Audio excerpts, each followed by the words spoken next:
памяти о тех, кто отдал свою жизнь, защищая свою землю. Чеченские воины, которые стали свидетелями и участниками важнейших событий Первой и Второй русско-чеченских войн, навсегда останутся в наших сердцах.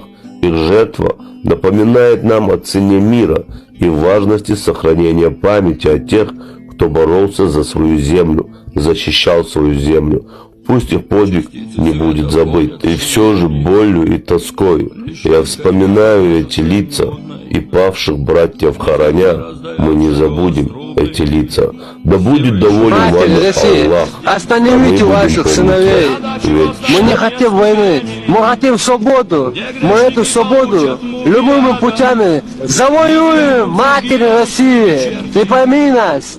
Хоть что мы не одели, наши отцы, когда знали, что такое свободу, 25 лет воевали против России. Мы не хотим воевать сейчас.